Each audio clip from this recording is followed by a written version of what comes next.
My struggles are now my strength. That's Southern Oregon University student Mary Vest. She has survived 2 sexual assaults. When Vest was 12 years old, she says she was followed and attacked by a stranger.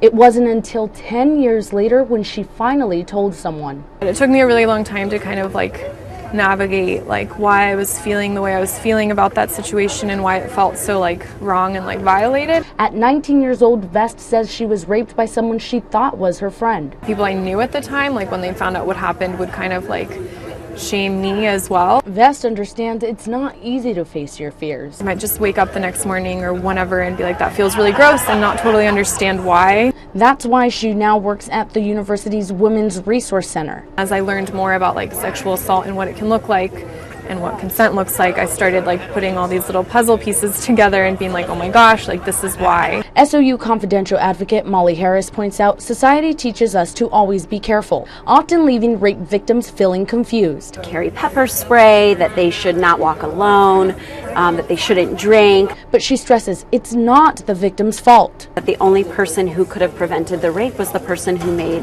that choice. Each of these shirts holds the story of a survivor or the loved one of a sexual assault survivor. And while many people might think that hanging words like rape and pain in the middle of a busy area is crossing the line, advocates say it could save someone's life. Justice can look so different from person to person, and that there are so many options available to everyone. Covering your news, Ashley Carrasco, News 10.